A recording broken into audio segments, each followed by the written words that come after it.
story begins quietly in a small, forgotten town tucked between deep forests and winding country roads. Life here moved slowly, almost dreamlike, with days blending into nights in quiet repetition.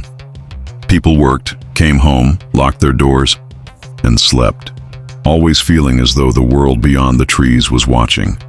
Among the town's many secrets was a little house at the very edge, nearly swallowed by woods.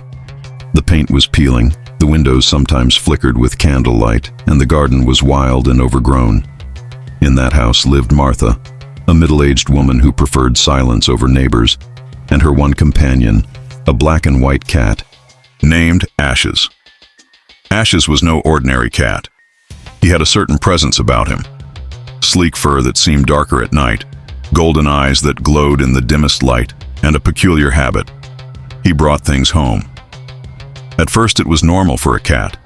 Dead mice, small birds, the occasional squirrel.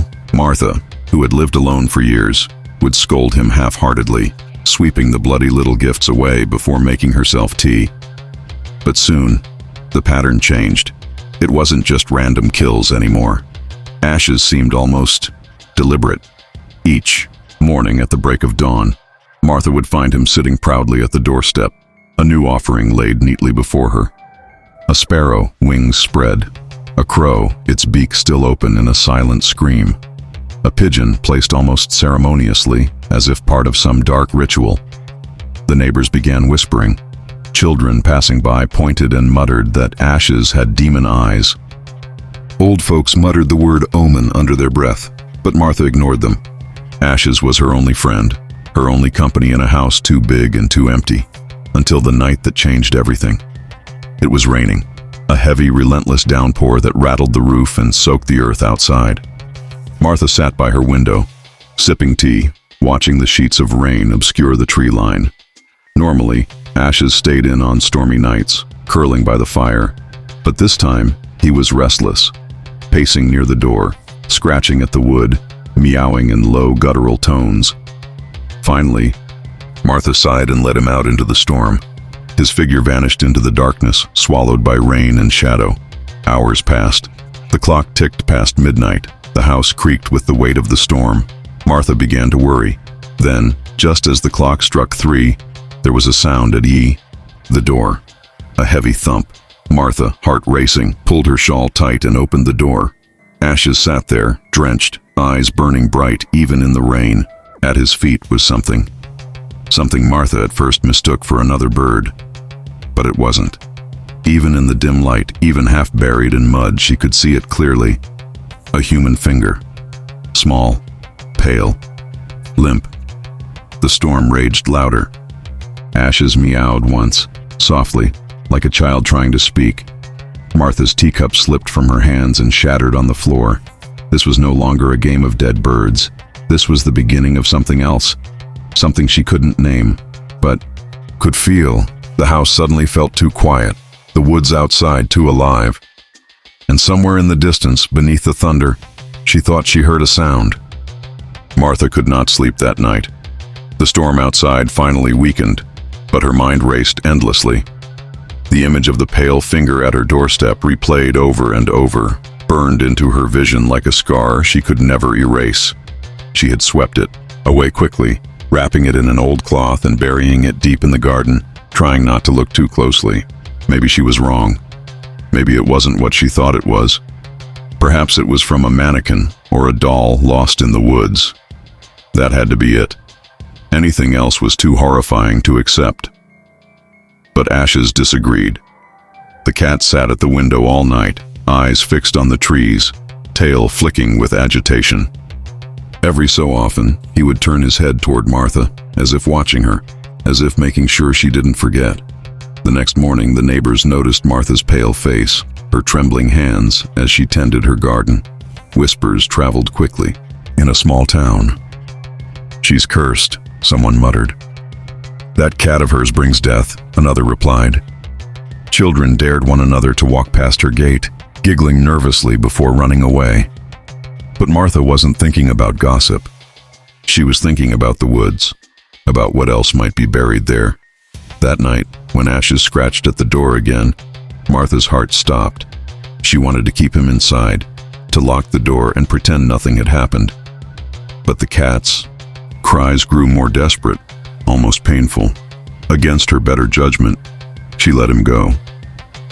Hours later, she awoke to another sound at the door, a softer thud this time. With shaking hands, she lit a candle and opened it. Ashes was there, his fur muddy, his paws stained dark, and at his feet lay something that froze Martha's blood. It wasn't just a finger this time, it was a hand, small, frail, human. The skin was pale, the nails caked with dirt, as though the hand had clawed desperately at the earth before being torn away. Martha staggered back, choking on air. The candle trembled in her grip, the flame stretching tall with her unsteady breath. Ashes looked up at her, meowing softly, as if proud. "No," Martha whispered. "No, this isn't real. This isn't real." But the smell of earth and blood said otherwise. For the next 2 days, Martha didn't leave the house. She kept the windows locked, the curtains drawn, but at night she heard them. Footsteps in the attic, even though she never went up there. Soft scratching along the walls. And once, in the dead silence of 2 a.m., a faint knock, coming from under the floorboards. Ashes moved freely, unbothered by the terror consuming her. He brought nothing new during those 2 nights. It was almost as if he was waiting, watching, testing her. Then, on the 3rd night, it happened again. Sound outside, a wait at the door. Martha didn't want to look. She prayed it was just another bird, another squirrel. But deep down she knew. She opened the door. Ashes sat there, eyes glowing like twin lanterns in the dark. And at his paws lay something far worse than before. A face. It wasn't whole, not entirely. Mud streaked the features, one eye swollen shut. The mouth twisted open in a silent scream, but it was unmistakably human. Martha screamed. She slammed the door shut, bolting it, shoving a chair against it as though the thing outside might crawl its way in. Her entire body shook, her breath coming in ragged gasps. "What are you?" she whispered, staring at Ashes through the glass.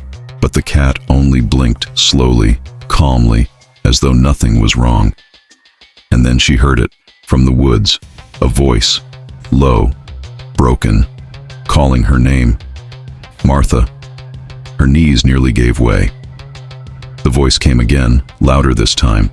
More voices joined, overlapping in whispers that rose and fell like a wave. Some begged, some laughed, some cried, and from the corner of her eye, through the window, she saw movement. Dozens of shapes shifting between the trees, pale hands, hollow eyes, faces she did not want to see. Ashes purred. The storm had ended, but something much darker had arrived. Martha did not sleep that night.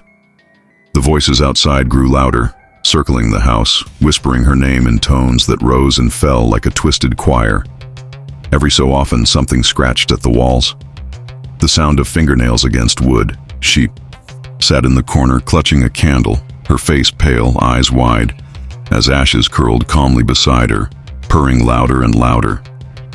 The sound was unnatural now, vibrating through the floorboards, almost like chanting.